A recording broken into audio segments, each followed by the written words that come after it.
Fala comigo, galera, beleza? Aqui em tela na área para trocar uma ideia aí com vocês no caso, né? Falar aí sobre o Fluminense, falar um pouquinho sobre o nosso dia, né? O Fluminense não joga, não tem jogado pelo Campeonato Brasileiro, a gente tá aí numa data FIFA, né? Tá sendo bom para algumas pessoas também dar uma descansada na mente, até que mesmo eu tô tentando dar uma descansada, embora não pare de pensar no Fluminense, né? A gente pensa o tempo inteiro, ainda mais no momento que a gente está vivendo, lutando contra o rebaixamento, a gente fica ainda mais preocupado com a situação, mas independente disso, é bom para ter um pouquinho de paz também, né? E as notícias que têm surgido aí, já pensando no Fla-Flu, não são das melhores, né? A gente teve hoje o anúncio aí da contusão do Serna, o Ilan trouxe a notícia exclusiva do tempo que o Serna vai ficar parado, né? E era pior do que eu poderia imaginar. Eu tinha trazido a notícia mais cedo do GE, dando conta de que foi um estiramento na posterior da coxa. E eu tinha dúvida se era grau 1, 2 ou 3, mas pelo que o Ilan falou, o tempo para recuperação de 2 meses é grau 3. Então, assim, praticamente perdemos o Serna nessa temporada. É normal isso acontecer, né? É normal o que aconteceu também com o Inácio. São dois jogadores que estavam jogando numa liga muito fraca, com intensidade muito baixa, uma liga que não tem a intensidade do Campeonato Brasileiro. Assim como, por exemplo, o Facundo Bernal, né, que estava jogando no Defensor do Uruguai, numa liga também que não tem o mesmo nível de dificuldade que tem o Campeonato Brasileiro. É muito parecido com você pensar o seguinte: um jogador que joga na Liga Brasileira e de repente ele é contratado para jogar na Premier League. Cara, é outro futebol, é outra intensidade, é outra rotação, é outro jogo. Então, assim, o jogador também que joga em ligas inferiores da América do Sul, quando ele vem jogar na Liga Brasileira ou na Liga Argentina, ele também sofre, ele também sente essa diferença. Na Brasileira ainda mais, porque hoje o Campeonato Brasileiro é o campeonato mais forte do continente, é o campeonato que tem os melhores jogadores da América do Sul, né, que importa jogador. Então, assim, o Brasil, apesar de exportar jogador para a Europa, ele importa muito jogador também. Então, é muito difícil para esses jogadores se adaptar. Então, essas contusões mais pesadas para o jogador estrangeiro, ela não é à toa que ela acontece. O Bernal, inclusive, está correndo risco também de ter uma contusão devido ao nível de intensidade do nosso futebol. E o Fluminense não está podendo dosar essas transições desses jogadores. O Fluminense está numa situação muito difícil, que não permite que essas coisas aconteçam, né? O Fluminense precisa que os caras entrem, joguem, já entreguem, e isso também conta muito no produto final, né? Quando você chega no fim disso tudo, acaba que o jogador também fica comprometido devido a toda a situação que envolve esse processo de transição e a diferença entre ligas, que é considerável. Então, é uma contusão que deixa a gente chateado. O Serna chegou muito bem no Fluminense, se adaptou muito rápido ao time do Fluminense, mostrou um futebol de boa qualidade, mostrou que é um jogador que pode ser muito útil, pode evoluir muito no Fluminense. Eu acredito até que ele vai evoluir muito no ano que vem, principalmente com a saída do Arias no ano que vem. A gente vai ter um jogador com muita possibilidade de chegar a esse nível de evolução técnica, mas vai ter que conviver com as contusões, né? Infelizmente é uma realidade. Eu acho que tem alguma coisa também no que se refere ao clube, não sei se é o CT, o gramado do CT, que a gente vai ter que tentar investigar, porque são muitas contusões. Ainda tem também a questão do Keno, que pode ficar fora do Fla-Flu. Então são ausências muito complicadas para um momento como esse que o Fluminense está vivendo, em que ele precisava ter todo mundo à disposição. Dito isso, né, sobre essa situação dos jogadores que ficarão fora aí para a sequência, o Fluminense voltou aos treinamentos ontem, né, e vai ter aí um tempo aí para se preparar para essa partida decisiva contra o Flamengo, essa final contra o Flamengo, que o Fluminense tem pela frente.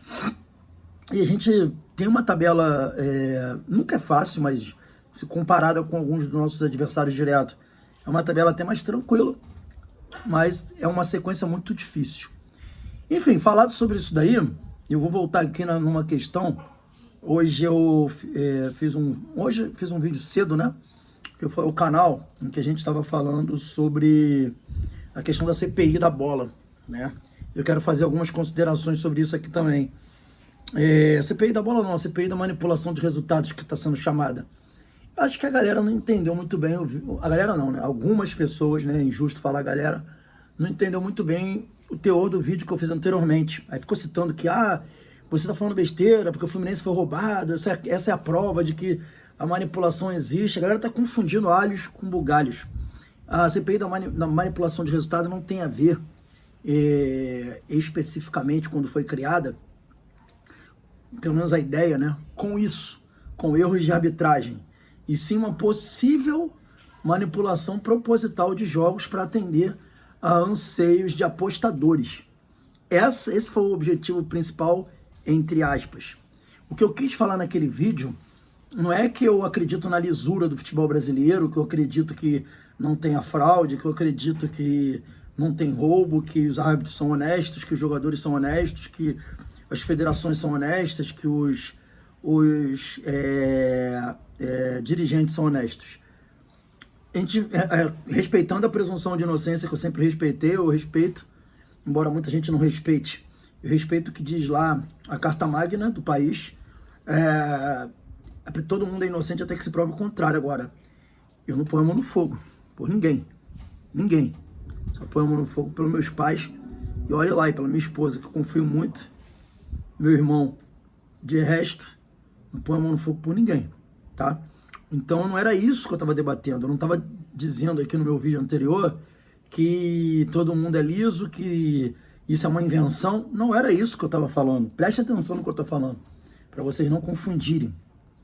O que eu estava falando no vídeo anterior é que claramente o objetivo dessa CPI não é apurar nada de ilegal, entendeu? Aos meus olhos não é esse o objetivo, tá? Há um objetivo muito além desse. E eu não confio nas pessoas que estão conduzindo essa CPI. Que os relatores são Romário e Cajuru. São duas pessoas que eu não confio, que eu jamais confiaria meu voto, por exemplo, nessas duas pessoas. E não tem a ver com ideologia, não tem a ver com nada disso, tem a ver com posturas, como homens de caráter. Eu não confio em nenhum dos dois. Então era isso que eu estava falando no vídeo. Já começa errado quando você tem na relatoria essas duas pessoas. Além disso, outra coisa que eu quis falar é que essa CPI foi feita na medida para o John Textor, tá? Eu não posso afirmar que houve uma encomenda dela, mas eu posso afirmar que o John Textor tirou grande proveito dessa CPI, né? O que as pessoas não entendem é que algumas ações, elas são estratégicas. E o Textor não está errado, não, de ter agido estrategicamente. Ele está defendendo os interesses da empresa dele, tá? Ele não está defendendo o interesse das cores do Botafogo, ele não ama o Botafogo, ele ama os investimentos dele, ele ama o dinheiro dele. O Botafogo é um negócio para ele, é uma mercadoria, tá? Botafoguense que se ilude com o Textor, que acha que o Textor não ama o Botafogo, gosta de ser enganado. Ele não ama o Botafogo, ele ama o dinheiro que ele pode fazer com o Botafogo. Tá tudo certo, né? Isso é um negócio. A SAF é um negócio, né? Você tem o investidor e tem o clube ali. O torcedor, ele é o polo passivo, ele é o, vamos dizer assim, entre aspas, o otário, né? Nós somos os otários. Então, quando o torcedor aceita uma SAF, ele está se colocando ainda num papel, na minha opinião, mais subalterno ainda, né? Ele está se colocando num papel do tipo assim, eu vou torcer por aquela empresa ali mesmo sem eu ganhar nada financeiramente. Vou torcer por aquela empresa, porque, querendo ou não, aquela empresa representa as cores do clube que eu amo. Beleza, um direito de cada um. Então, o que eu quis dizer é que o John Textor, ele soube aproveitar o advento dessa CPI para fazer um bastidor político forte, favorável aos negócios dele e à empresa dele. Tanto é que depois dessa CPI, o Botafogo não foi mais prejudicado. Muito pelo contrário. O Botafogo teve jogos que ele foi até beneficiado por erros de arbitragem. Isso que não quer dizer que o árbitro está fazendo isso porque está recebendo alguma coisa, ou porque está de maldade, ou porque está agindo de forma corrupta. Não. O árbitro, ele se sente pressionado pela força e pela pressão do poder econômico do John Textor. Ou ele, na hora de marcar um lance decisivo, ele tem ali decisão do VAR para tomar. De um lado, o Fluminense, como fala o Vilela, um mendigo. Do outro, o Botafogo SAF, que é um poder econômico, que tem um grande dono com poder econômico absurdo. Quem vocês acham que ele vai beneficiar se ele tiver dúvida? Não estou dizendo se ele não tiver convicção. Se ele tiver convicção, eu acredito que a maioria dos árbitros vão apitar com honestidade. Acredito, tá? Não estou cravando. Agora, na dúvida, cara, ele vai privilegiar aquele que tem um poderio econômico. Isso é óbvio, porque vai encher menos o saco dele. O Fluminense foi sacaneado pra caralho esse Campeonato Brasileiro inteiro. E só depois daquele absurdo contra o Vasco, que foi pequeno perto do absurdo que foi contra o Atlético Goianiense, o Mário resolveu falar, mostrando a fraqueza dele. Né? Agora, no lance do São Paulo, que o Caçares falou lá, ele resolveu se manifestar finalmente também, porque o Caçares foi escroto com o Fluminense. Falou de virada de mesa, agiu de forma clubista. Não foi dirigente, foi clubista. Foi um torcedor de quinta categoria. Não quer discutir futebol de forma séria. Então, é disso que eu tô falando. Eu tô falando de bastidor. É importante você solidificar o bastidor. E você solidifica um bastidor atuando no bastidor. O Textor tá atuando no bastidor. O Textor praticamente conseguiu uma CPI. Então, o Textor tá sabendo aproveitar a CPI, tirar proveito da CPI para fazer o que está sendo feito. Então não se quer combater corrupção, não se quer combater nada, gente. O que se quer é fortalecer politicamente alguns clubes, algumas SAFs, alguns empresários. É isso que se quer. Não tem nada sério nisso. Esse é meu ponto de vista, respeito quem pensa diferente. E vida que segue, vida que segue.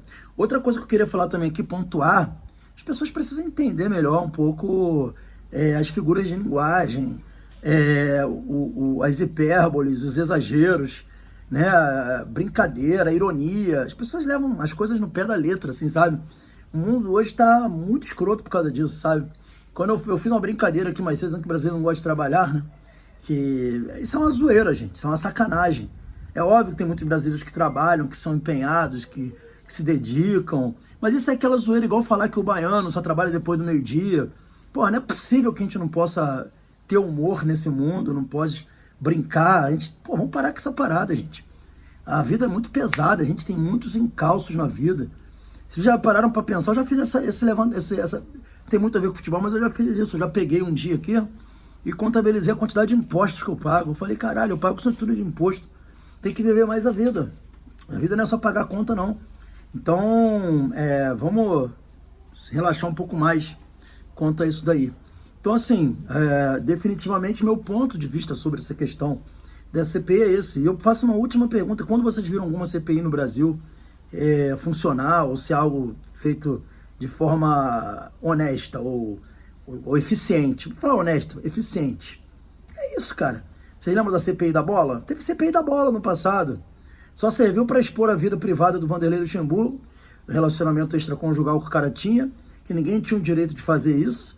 Fizeram, né? Quase estragaram o casamento do cara. Isso não tem nada a ver com investigação de fraude ou de tráfico de influência. Expuseram a vida privada do cara. Uma otarice, uma coisa escrotíssima. Entendeu? E não chegaram a lugar nenhum com isso. Então, é isso. Respeito quem pensa diferente. Outra coisa que a gente tem que entender é que cada um tem o direito de pensar como quiser. A gente tem que lutar muito pela liberdade de expressão de cada um e de consciência de cada um. A pessoa não precisa concordar com a gente, mas a gente tem que respeitar o direito dela de falar o que ela bem entender e pensar. Esse negócio de tipo, Quintela, você não deveria falar isso. Eu falo o que eu quiser.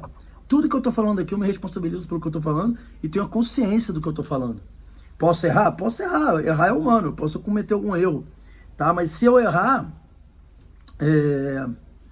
dependendo, posso até pedir desculpa, mas eu acho que o maior dos enganos, o maior dos erros é pedir desculpa quando você não tá errado. Isso é uma coisa que eu não admito, tá? Pedir desculpa porque um outro acha que eu errei e eu não concordo que eu errei. Isso não rola comigo, esse tipo de lacração não rola, é por isso que eu não dependo de carão, eu não quero depender. Para poder ter independência para eu agir, pensar e falar o que eu bem entender, beleza?